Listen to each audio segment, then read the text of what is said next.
ओम शांति। आज 24 सितंबर 2025। आज के ईश्वरीय महावाक्यों में हमारे परम पिता परमात्मा शिव कहते हैं, मीठे बच्चे बाप आए हैं तुम्हारी बैटरी चार्ज करने। बाप आए हैं तुम्हारी बैटरी चार्ज करने। जितना तुम याद में रहेंगे उतना बैटरी चार्ज होती रहेगी। प्रश्न, तुम्हारे सच की बेड़ी को तूफान क्यों लगते हैं? तुम्हारी सच की नाव को तूफान क्यों लगते हैं? उत्तर, क्योंकि इस समय आर्टिफिशियल बहुत निकल पड़े हैं। कोई अपने को भगवान कहते, कोई रिद्धि सिद्धि दिखाते, इसलिए मनुष्य सबको परख नहीं सकते। सबकी नाव को हिलाने की कोशिश करते हैं, परंतु तुम जानते हो कि हमारी सच की नाव कभी डूब नहीं सकती। आज जो विघ्न डालते हैं वह कल समझेंगे कि सद्गति का रास्ता यहाँ ही मिलना है। सबके लिए ये एक ही हट्टी है। ओम शांति। रूहानी बच्चों प्रति अथवा रूहों प्रति, क्योंकि रूह अथवा आत्मा सुनती है। रूहानी बच्चों प्रति अथवा रूहों प्रति, क्योंकि रूह अथवा आत्मा सुनती है। कानों द्वारा धारणा आत्मा में होता है। बाप की आत्मा में भी ज्ञान भरा हुआ है। बच्चों को आत्म अभिमानी बनना है इस जन्म में। भक्ति मार्ग के 63 जन्म द्वापर युग से तुम देह अभिमान में रहते हो। आत्मा क्या है ये पता नहीं रहता है। आत्मा है जरूर, आत्मा ही शरीर में प्रवेश करती है। दुख भी आत्मा को ही होता है। कहा भी जाता है, पवित्र आत्मा, पावन आत्मा। पतित परमात्मा कभी नहीं सुना है। सर्व के अंदर परमात्मा अगर होता तो पतित परमात्मा हो जाए। तो मुख्य बात है आत्म अभिमानी बनना। आत्मा कितनी छोटी है, उसमें कैसे पाठ भरा हुआ है ये किसको भी पता नहीं है। तुम तो नई बात सुनते हो। ये याद की यात्रा भी बाप ही सिखलाते हैं और कोई सिखला ना सके। मेहनत भी है इसमें। घड़ी घड़ी अपने को आत्मा समझना है। जैसे देखो, ये इमरजेंसी लाइट आई है जो बैटरी पर चलती है, इसको फिर चार्ज करते हैं। बाप है सबसे बड़ी पावर। आत्माएं कितनी ढेर हैं, सबको उस पावर से, सबको आत्माएं कितनी ढेर है, सबको उस पावर से भरना है। बाप है सर्वशक्तिवान। हम आत्माओं का उनसे योग नहीं होगा तो बैटरी चार्ज कैसे हो? सारा कल्प लगता है डिस्चार्ज होने में। अभी फिर बैटरी को चार्ज करना होता है। बच्चे समझते हैं हमारी बैटरी डिस्चार्ज हो गई है, अब फिर चार्ज करनी है। कैसे? बाबा कहते हैं मेरे से योग लगाओ। ये तो बहुत सहज समझने की बात है। बाप कहते हैं मेरे साथ बुद्धि योग लगाओ तो तुम्हारी आत्मा में पावर भरकर सतो प्रधान बन जाएगी। मेरे साथ बुद्धि योग लगाओ तो तुम्हारी आत्मा में पावर भरकर सतो प्रधान बन जाएगी। पढ़ाई तो है ही कमाई, जात से तुम पावन बनते हो। आयु बड़ी होती है, बैटरी चार्ज होती है। हर एक को देखना है कितना बाप को याद करते हैं। बाप को भूल जाने से ही बैटरी डिस्चार्ज होती है। कोई का भी सच्चा कनेक्शन नहीं है। सच्चा कनेक्शन है ही तुम बच्चों का। बाप को याद करे बिगर ज्योति जगेगी कैसे? ज्ञान भी सिर्फ एक बाप ही देते हैं। तुम जानते हो, ज्ञान है दिन, भक्ति है रात, फिर रात से होता है वैराग्य, फिर दिन शुरू होता है। बाप कहते हैं रात को भूलो, अब दिन को याद करो। स्वर्ग है दिन, नर्क है रात। तुम बच्चे अब चैतन्य में हो। ये शरीर तो विनाशी है, मिट्टी का बनता है, मिट्टी में मिल जाता है। आत्मा तो अविनाशी है ना। बाकी बैटरी डिस्चार्ज होती है। अभी तुम कितने समझदार बनते हो। तुम्हारी बुद्धि चली जाती है घर में, वहाँ से हम आए हैं। यहाँ सूक्ष्म वतन का तो मालूम पड़ गया। वहाँ 4 भुजाएं विष्णु की दिखाते हैं, यहाँ तो 4 भुजा होती नहीं। ये किसको भी बुद्धि में नहीं होगा कि ब्रह्मा सरस्वती फिर लक्ष्मी नारायण बनते हैं। इसलिए विष्णु को 4 भुजा दी है। सिवाय बाप के कोई समझा ना सके। आत्मा में ही संस्कार भरते हैं। आत्मा ही तमो प्रधान से फिर सतो प्रधान बनती है। आत्माएं ही बाप को पुकारती हैं, जो बाबा, ओ बाबा हम डिस्चार्ज हो गए हैं, अब बाप आओ। ओ बाबा हम डिस्चार्ज हो गए हैं, अब आप आओ, हमको चार्ज होना है। अब बाप कहते हैं, जितना याद करेंगे उतना ताकत आएगी। बाप से बहुत लव होना चाहिए। बाबा हम आपके हैं, आपके साथ ही घर जाने वाले हैं। जैसे पियर घर से ससुर घर वाले ले जाते हैं ना, यहाँ तुमको 2 बाप मिले हैं। श्रृंगार कराने वाले, श्रृंगार भी अच्छा चाहिए, अर्थात सर्वगुण संपन्न बनना है। अपने से पूछना है, मेरे में कोई अवगुण तो नहीं है। मनसा में भल तूफान आते हैं, कर्मणा में तो कुछ नहीं करता हूँ। कर्मणा में तो कुछ नहीं करता हूँ, किसको दुख तो नहीं देता हूँ। बाप है दुख हरता सुख करता, हम भी सबको सुख का रास्ता बताते हैं। बाबा बहुत युक्तियाँ बतलाते रहते हैं। तुम तो हो सेना, तुम्हारा नाम ही है प्रजापिता ब्रह्मा कुमार कुमारियाँ। कोई भी अंदर आए, पहले पहले तो ये पूछो कि कहाँ से आए हो, किसके पास आए हो। कहेंगे हम बीके के पास आए हैं। अच्छा ब्रह्मा कौन है? प्रजापिता ब्रह्मा का नाम कभी सुना है? हाँ, प्रजापिता के तो तुम भी बच्चे हो। प्रजा तो सब हो गए ना, तुम्हारा बाप है, तुम सिर्फ जानते नहीं हो। ब्रह्मा भी जरूर किसी का बच्चा होगा ना। उनके बाप का कोई शरीर तो देखने में नहीं आता है। ब्रह्मा विष्णु शंकर इन तीनों के ऊपर है शिव बाबा। त्रिमूर्ति शिव कहा जाता है, तीनों का रचयिता। ऊपर में एक शिव बाबा, फिर है ज्ञान, ऊपर में एक शिव बाबा, फिर है 3। जैसे सिजरा होता है ना, ब्रह्मा का बाप जरूर भगवान ही होगा। ये वह है आत्माओं का पिता। अच्छा फिर ब्रह्मा कहाँ से आया? बाप कहते हैं, मैं इनमें प्रवेश कर इनका नाम रखता हूँ ब्रह्मा। तुम बच्चों के नाम रखे तो इनका भी नाम रखा ब्रह्मा। कहते हैं ये मेरा दिव्य अलौकिक जन्म है। तुम बच्चों को तो एडॉप्ट करता हूँ, बाकी इनमें प्रवेश करता हूँ, फिर तुमको सुनाता हूँ। इसलिए ये हो गए बाप दादा। जिसमें प्रवेश किया उसकी आत्मा तो है ना, उनके बाजू में आकर बैठता हूँ। 2 आत्माओं का पाठ तो यहाँ बहुत चलता है। आत्मा को बुलाते हैं तो आत्मा कहाँ आकर बैठेगी? जरूर ब्राह्मण के बाजू में ही आकर बैठेगी। ये भी 2 आत्माएं हैं, बाप और दादा। इनके लिए बाप कहते हैं, अपने जन्मों को नहीं जानते हो। तुमको भी कहते हैं, तुम अपने जन्मों को नहीं जानते थे। अब स्मृति आई है, कल्प कल्प 84 का चक्र लगाया है, फिर वापस जाते हैं। ये है संगम युग। अब ट्रांसफ़र होते हैं। योग से तुम सतो प्रधान बन जाएंगे, बैटरी चार्ज हो जाएगी, फिर सतयुग में आ जाएंगे। बुद्धि में सारा चक्र फिरता रहता है। डिटेल में तो नहीं जा सकेंगे। झाड़ की भी आयु होती है, फिर सूख जाता है। यहाँ भी सब मनुष्य जैसे सूख गए हैं। सब एक दो को दुख देते रहते हैं। अभी सबका शरीर खलास हो जाएगा, बाकी आत्माएं चली जाएंगी। ये ज्ञान बाप के सिवाय कोई दे न सके। बाप ही विश्व की बादशाही देते हैं। उनको कितना याद करना चाहिए। याद में ना रहने से माया का थप्पड़ लग जाता है। सबसे कड़ा थप्पड़ है विकार का। युद्ध के मैदान में तुम ब्राह्मण ही हो ना, तुमको ही तूफान आएंगे, परंतु कोई विकर्म नहीं करना है। विकर्म किया तो हार खाई। बाबा से पूछते हैं, ये करना पड़ता है। बच्चे तंग करते हैं तो गुस्सा आ जाता है। बच्चों को अच्छी रीति संभालेंगे नहीं तो खराब हो जाएंगे। कोशिश करके थप्पड़ नहीं लगाओ। श्री कृष्ण के लिए भी दिखाते हैं ना, ओखली से बांधा, रस्सी से बांधो, खाना ना दो, रो रो कर आखिर कहेंगे अच्छा अब नहीं करेंगे। बच्चा है फिर भी करेगा, शिक्षा देनी है। बच्चा बाबा भी बच्चों को शिक्षा देते हैं। बच्चे कभी विकार में मत जाना, कुल कलंकित नहीं बनना है। लौकिक में भी कोई कपूत बच्चा होता है तो माँ बाप कहते हैं ना, ये क्या काला मुंह करते हो, कुल को कलंक लगाते हो।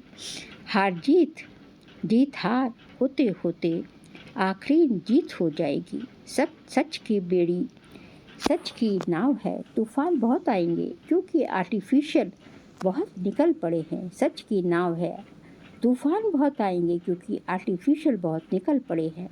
कोई अपने को भगवान कहते, कोई क्या कहते, रिद्धि सिद्धि भी बहुत दिखाते हैं, साक्षात्कार भी कराते हैं। बाप आते ही है सर्व की सद्गति करने। फिर ना तो ये जंगल रहेगा, न जंगल में रहने वाले रहेंगे। अभी तुम हो संगम युग पर, जानते हो कि ये पुरानी दुनिया कब्रिस्तान हुई पड़ी है। कोई मरने वाले से दिल थोड़ी ही लगाते हैं। ये दुनिया तो गई की गई, विनाश हुआ कि हुआ। बाप आते ही तब हैं जब नई दुनिया पुरानी होती है। बाप को अच्छी रीति याद करेंगे तो बैटरी चार्ज होगी। भलवाणी तो बहुत अच्छी अच्छी चलाते हैं, परंतु याद का जौहर नहीं तो वह ताकत नहीं रहती। जौहरदार तलवार नहीं। बाप कहते हैं वह कोई नई बात नहीं है, 5000 वर्ष पहले भी आए थे। बाप पूछते हैं आगे कब मिले हो, तो कहते हैं कल पहले मिले थे। कोई फिर कह देते ड्रामा आप ही पुरुषार्थ कराएगा। अच्छा, अब ड्रामा पुरुषार्थ करा रहा है ना, तो करो। एक जगह बैठ तो नहीं जाना है। जिन्होंने कल पहले पुरुषार्थ किया है वह करेंगे। अभी तक जो आए नहीं हैं वे आने ही हैं। जो चलते चलते भाग गए शादी आदि जाकर की, उनका भी ड्रामा में पार्ट होगा, तो आकर फिर पुरुषार्थ करेंगे। जाएंगे कहाँ? बाप के पास ही सबको पूछ लटकाना पड़ेगा। लिखा हुआ है भीष्म पितामह आदि भी अंत में आते हैं। अभी तो कितना घमंड है, फिर वह घमंड उन्हों का पूरा हो जाएगा। तुम भी हर 5000 वर्ष के बाद पाठ बजाते हो, राजाई लेते हो, गवाते हो। दिन प्रतिदिन सेंटर्स बढ़ते जाएंगे। दिन प्रतिदिन सेंटर्स बढ़ते जाते हैं। भारतवासी जो खास देवी देवताओं के पुजारी हैं, उनको समझाना है। सतयुग में देवी देवता धर्म था तो उनकी पूजा करते हैं। क्रिश्चियन लोग क्राइस्ट की महिमा करते, हमारी सनातन देवी देवता धर्म की महिमा करते। वह किसने स्थापन किया? वो लोग समझते हैं क्रिश्चियन ने स्थापन किया, तब उनकी पूजा करते रहते। तुम्हारे में भी नंबरवार है। कोई कितनी मेहनत करते हैं, कोई कितनी दिखाते हैं ना। गोवर्धन पर्वत को उंगली पर उठा लिया। अभी ये पुरानी दुनिया है, सब चीज़ों से ताकत निकल गई है। सोना भी खानियों से नहीं निकलता है। स्वर्ग में तो सोने के महल बनते हैं। अभी तो गवर्नमेंट तंग हो गई है। अभी तो गवर्नमेंट तंग हो जाती है क्योंकि कर्जा देना पड़ता है। वहाँ तो अथाह धन है। दीवारों में भी हीरे जवाहरात लगे रहते हैं। हीरों की जड़त का शौक रहता है। वहाँ हीरों की जड़त का शौक रहता है। वहाँ धन की कमी है नहीं। कारून का खजाना रहता है। अल्लाह अवलदीन का एक खेल दिखाते हैं। ठका करने से महल निकल जाते हैं। यहाँ भी दिव्य दृष्टि मिलने से स्वर्ग में चले जाते हैं। वहाँ प्रिंस प्रिंसेस के पास मुरली आदि सब चीज़ें हीरो की रहती हैं। यहाँ तो कोई ऐसी चीज़ पहनकर बैठे तो लूट कर ले जाएंगे। छुरा मार कर भी ले जाएंगे। वहाँ ये बातें होती नहीं। ये दुनिया ही बड़ी पुरानी गंदी है। इस लक्ष्मी नारायण की दुनिया तो वाह वाह थी। हीरे जवाहरातों के महल थे। अकेले तो नहीं होंगे ना। उनको कहा जाता था स्वर्ग। तुम जानते हो बरोबर हम स्वर्ग के मालिक थे। हमने ये सोमनाथ का मंदिर बनाया था। ये समझते हैं हम क्या थे। फिर भक्ति मार्ग में कैसे मंदिर बनाकर पूजा की। आत्मा को अपने 84 जन्मों का ज्ञान है। कितने हीरे जवाहरात थे, वह सब कहाँ गए? आहिस्ते आहिस्ते सब खलास होते गए। मुसलमान आए, इतना तो लूट कर ले गए। जो कब्रों में जाकर हीरे लगाए, ताजमहल आदि बनाया। फिर ब्रिटिश गवर्नमेंट वहाँ से खोद कर ले गई। अभी तो कुछ भी नहीं है। भारत बेघर है। कर्जा ही कर्जा लेते रहते हैं। अनाज चीनी आदि कुछ नहीं मिलता। अब विश्व को बदलना है, परंतु उनसे पहले आत्मा की बैटरी को सतो प्रधान बनाने के लिए चार्ज करना है। बाप को याद जरूर करना है। बुद्धि का योग बाप के साथ हो, उनसे ही तो वर्षा मिलता है। माया की इसमें ही लड़ाई होती है। आगे इन बातों को तुम थोड़े ही समझते थे।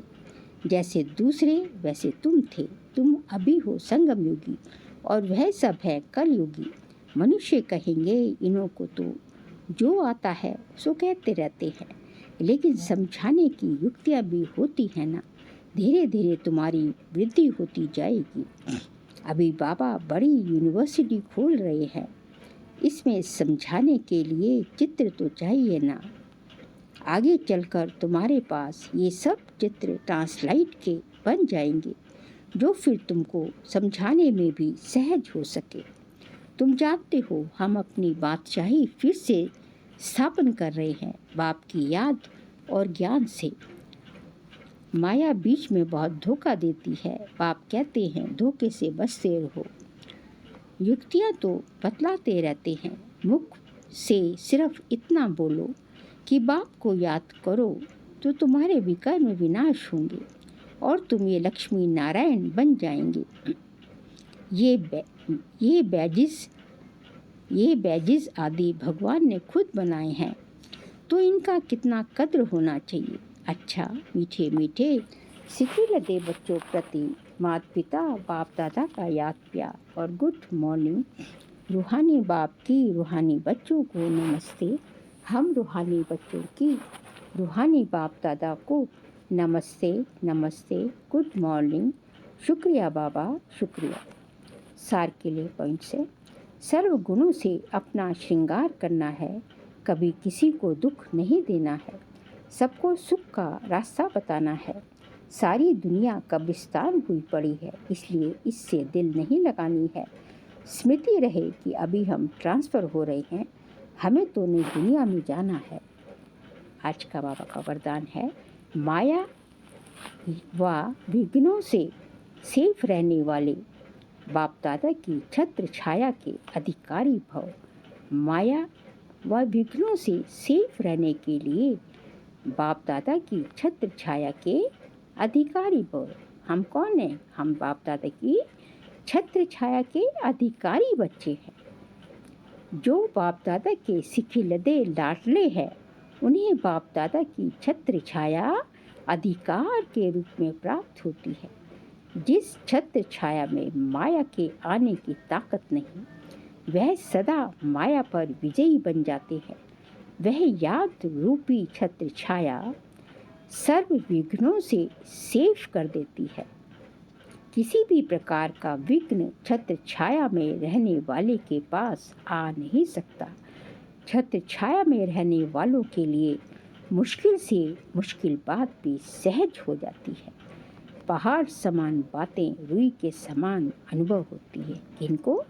जो बाप दादा की छत्र छाया के नीचे रहते हैं। और बाप दादा की छत्र छाया बाबा की याद जो है, जिनकी छत्र, जिन्होंने अपना छत्र अपना ऊपर से एक जो है वो जो है एक पूरा कोकून जो है बाबा की याद को बना लिया है, वह उसके अंदर सेफ रहते हैं।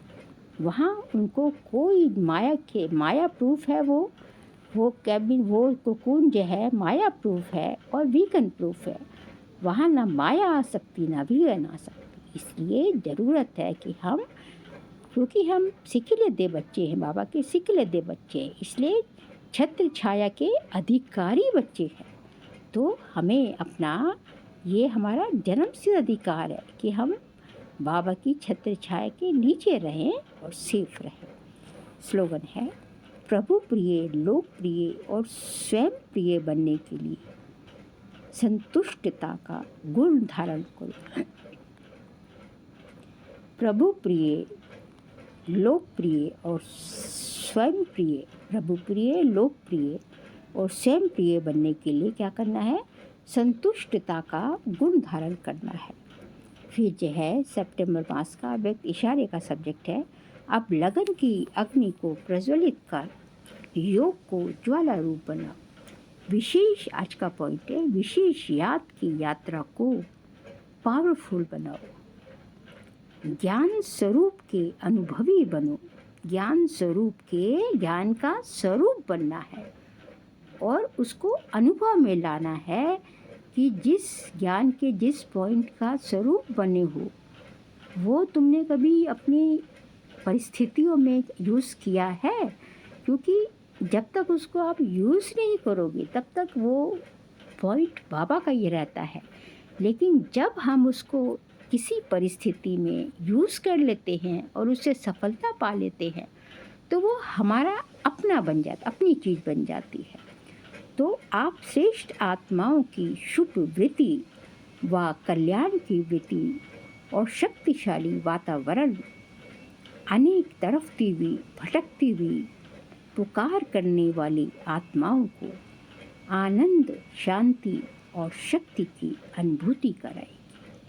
तो जो ये है आपका जो है शुभ वृत्ति, कल्याण की वृत्ति, श्रेष्ठ वृत्ति, ये क्या करेगी? तड़पती, विलकती, चिल्लाती हुई आत्माओं को क्या करेगी? आनंद की, सुख की और शांति की अनुभूति कराएगी।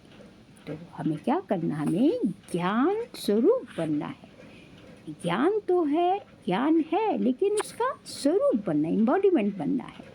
तभी उसको वो जो है हमारे पास इमर्ज रूप में रहेगा। मर्ज रूप में तो होता ही है, लेकिन इमर्ज रूप पे होना, सरफेस पे होना चाहिए। तभी वो एकदम परिस्थिति आई और हमने ज्ञान का पॉइंट हमारे पास टिप टॉप किया। वो जो है स्क्रीन पर, बुद्धि रूपी स्क्रीन पर वो क्लिक, वो जो फ्लैश करेगा, तो फिर उसको हम यूज़ करेंगे तुरंत जो है, तो फिर हम उस परिस्थिति में सफलता पाएंगे और फिर वो जो है इस हम परिस्थिति से पार हो जाएंगे और अनेक आत्माओं को जो कि जो है तड़पती, विलकती, पुकार रही है हमारे सुख चैन के लिए, शांति के लिए, उनको उनका सहारा बन पाएंगे, खुद भी सेफ रहेंगे और उनको भी सेफ रख सकेंगे। अच्छा, ओम शांति।